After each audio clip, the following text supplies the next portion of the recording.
And where else have you been? Quite a few places. Yeah, we've been to lots of places in Southeast Asia, Australia, and then quite a few countries in South America, and then Costa Rica, and then the States. But Politically, did you see anything? No, not really. In fact, the most interesting political things we've seen have been in the States, actually. Actually, elsewhere it's... Yeah, like what? What did you say? Well, like, for example, probably the most, well, not interesting, but the most distressing place we've been was San Francisco because of the homelessness. And here as well. And yeah, New Orleans seems pretty bad for that as well, to be honest. And we went to a lot of very, very poor countries on our travels, and to be honest, even in the most like poverty-stricken places, we haven't seen anything like that. So that's really. So is that bad in San Francisco? Worse than some? Oh yeah, definitely, I would say, and especially just the mental. I think in other places it might be poverty, but not so much mental health. Whereas the mental health issues and the poverty kind of go hand in hand in San Francisco, and so that's pretty shocking. And I found it really distressing, actually. And well, it's a surprising. sanctuary city. Yeah. You know, much like Londonstaners. Yeah, yeah. And, London's homelessness is not as bad, though. Definitely not. Yeah, but what is your take on the Muslims or Islamic State that will not assimilate into your culture? Well, from what I've noticed, like obviously I know there's like, okay, so like I'm a teacher and I've taught in a lot of What do you teach? History. So I've taught in a lot of. What class? Well, so they're 11 to 18 years, and I've taught in a lot of areas where it's mainly Muslim kids, and actually I've never noticed there being any lack of assimilation or respect for British culture, and that's like being with these kids day in day out on an everyday basis. And so obviously you do have the odd cases where there's awful people that go and join groups like ISIS, but from my and I've been teaching for 6 years now, mainly Muslim kids, and I've never noticed anything like that at all. And they're all lovely kids and bright kids, and actually like surprisingly liberal and very westernised, really. Not to put anything down on them. Yeah. But we're talking about a culture that has a deep memory and deep vengeance. And hear me out. Yeah. Understand that they're in there, and I've talked to Muslims and qualified this. That it is in their culture to lie to Westerners, people outside their culture, first, to see how far they can fool them or push them, because that's sort of like their manlyhood thing. Yeah. So they lie to you up front, and if you're gullible enough to accept the lie, it's pretty much carte blanche after that. They can do what the hell they want with you because they consider you a fool. Yeah. So what we've also seen is with a culture that has long, deep-rooted resentment after we've been going over there for generations, basically, and bombing their weddings and screwing up their country and their culture. Yeah, yeah. And then we go ahead and we open up our doors. There's a thing here, something it's called Cloward in Pivot. Have you ever heard of that? No. Well, being a history teacher, you should get to know these things. Cloward in Pivot, there was a couple of professors, they asked, if you're going to bring down Western civilization, how would you do it? Yeah. And they knew they couldn't do it with wars because they're messy and democracies are strong. And, you never know what the outcome's going to be. So the best way to bring down a Western civilizations would be to go ahead and start brush fire wars in third world countries all over the place.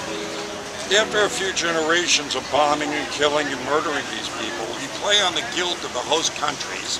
Right, yeah. And then you open up their borders, allow them to open up their borders. They invite the very enemies of the people that they have fostered into side. And then you bring down the welfare system, do not assimilate into their culture, and when you outnumber them, you strike. That is called Cloward and Pivot. Does that sound like anything close to what's happened in London and all over Europe? I don't think so. You don't think so? Then where are all these tanks coming from?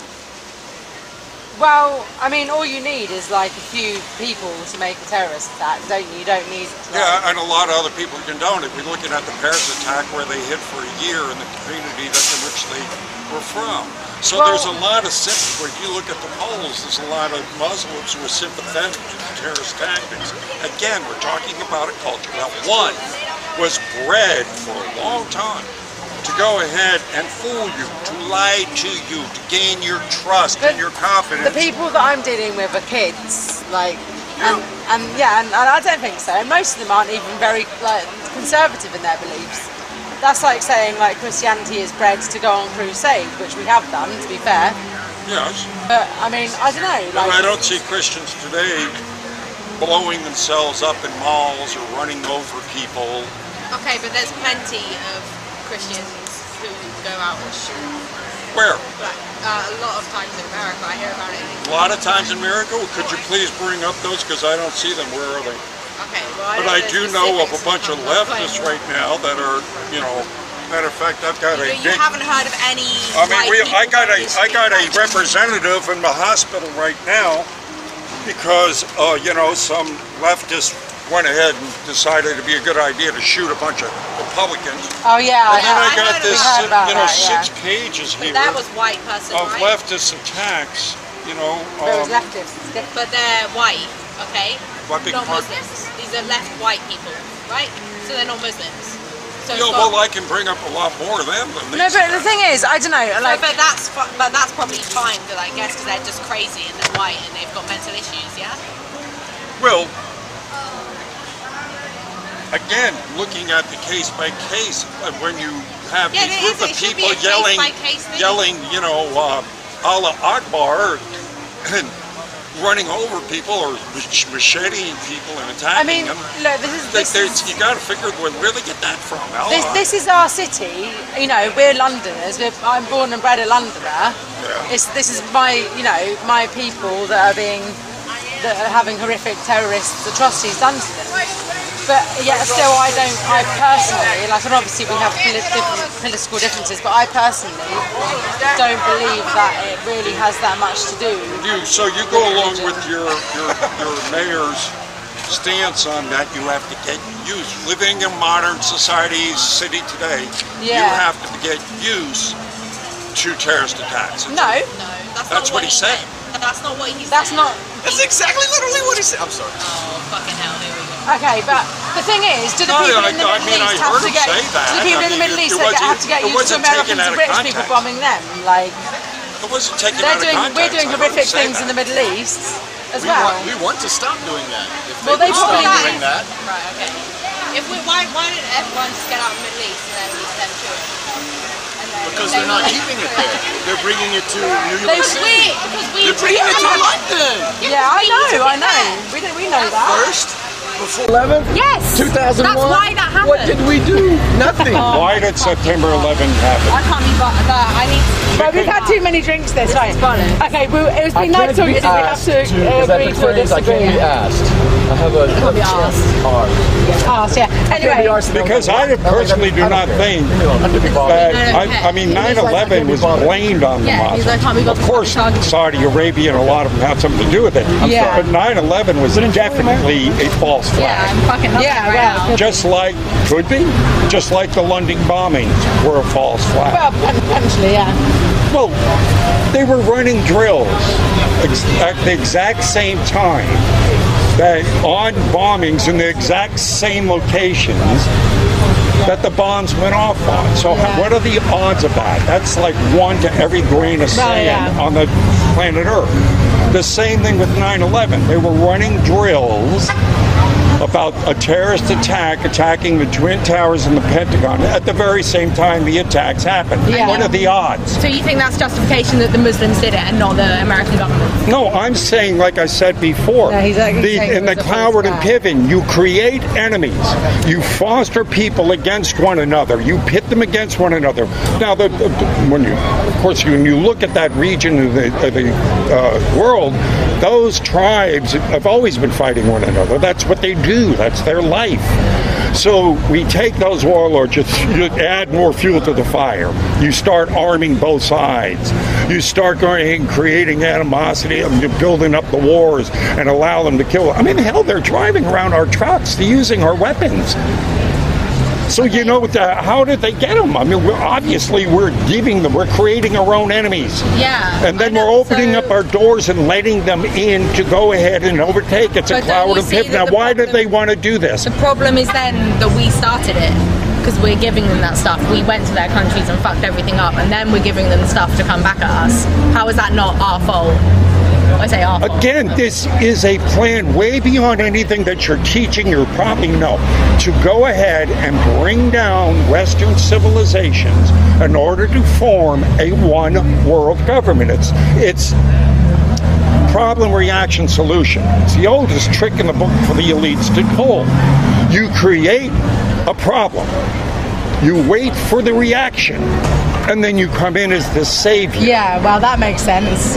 And that's what they're doing. Yeah, who's come in as the savior? So that's what the Western world is doing. Well, that's the same. That's what the Western. So you're saying the Western world is coming. Now, as a history teacher, as a history buff, do you know the Bilderberg Group? Are you familiar with them? Well, they just met in Virginia, Chantilly, Virginia, a couple of months ago. They're the top 120 Western most powerful people in the world. CEOs, heads of state, you name it. They meet in secret once every 4 years in North America, but they usually super secure. They meet 4 to 6 days, depending on who they invite. It could be 120 to 160, you never know. Called the Bilderberg Group, because the first time they ever met was at the Bilderberg Hotel. Right. They are the people that get together and behind closed doors go, those people will die. You're going to be president. You'll be Secretary of State. Those people over there. Yeah, well, that sounds believable. Well, I'm not being sarcastic. Oh, okay, good. So the Bilderberg, and it's the same basic people that belong to the CFR, the Club of Rome, the Counts on 300. Yeah. The Trilateral Commission, it's the same bloodlines. The elites have that since the beginning of time were ruthless enough to grab a hold of all the Earth's resources and then have, because you remember back in England, of course, especially back in the time, it wasn't that long ago when, what was it, feudal lords, they come around, I have a town now, yes, young maiden, come to me, I don't care who you're married to, you're mine now, and that's how they treated us. Am I correct? Yeah, definitely, yeah. So this struggle, this new struggle for freedom that we have always strived for, right? They had to start doling it out as things like communication, writing, literature would start being spread around. So, what did they do? They think America happened. Oh my God, those people want total freedom. No, we can't have that. So they devised a quasi-system that gives us the illusion we have some say in what goes on. And we do to have a very small extent. But it's still, when you look at the structure, it is the major conglomerates, the corporations that really rule the roost. Yeah, right. It's not us. He wasn't supposed to even be in there. Why? Because normally to run you have to go to what? The very people you would like to get rid of. So do you think that was an accident? To beg for money. Donald Trump becoming president? Yes, I think it is. I did. He was a multi-billionaire and I didn't need to do it. So what did he do it for? Obviously to see that these elitists are getting ready to go ahead, and they would, if she would have gotten in, it would have been the boom, the last boom in there to go ahead and collapse the world economy, which is going to happen anyway. But at least we got someone in power now that has been through a few bankruptcies that might be able to learn how to handle it. The others were the elitists I'm talking about, the ones that are right, that allowed the invasion into your country. Yeah. What did the one world, they want the economy class, they're going to come in as the saviors and form that one world government. Why? Because of this. They don't need us anymore. Those feudal lords, those slave owners, the only reason they needed us all these years because they needed slave labor. They don't need us anymore. Artificial AI and robotics in the next 10 years is going to take 50% of our jobs away. What are they going to do to all those out-of-work people? And as more and more jobs get taken up by that, now they're talking about what? A universal income? Oh, yeah. When was the last time those elitists decided to keep a bunch of useless food eaters around? That's what Henry Kissinger called us. And he said when that happens, when this revolution happens, when we turn everything over to robotics and AI intelligence and merge with the machines and the computers and become gods, then the real killing starts. Because that's why they poison our vaccines and feed us GMO foods and have been altering our DNA and our ability to even think. So we'll gladly march into the FEMA camps, roll up our sleeves and go, hi. And we will never march out. It'll be like a roach motel. Instead of gathering us all up and into concentration camps, which is rather messy because, you forced them to do it, we'll welcome our enslavement. Oh, they're going to feed us. They're going to take care of us. Oh, universal income. My ass. On that cheery note. Don't teach that kind of history, do you? No, I don't. But maybe you ought to open up your eyes to some of this, what's going on. I haven't said what my eyes are looking at all. You don't know what my eyes are thinking. Anyway, listen, it was good to meet you. It's certainly interesting to hear your perspective. Well, it's not just my perspective, it's a great many people. I'm sure it is. It was nice chatting to you. Badass, Cheers, see you later. Thank you. Bye-bye.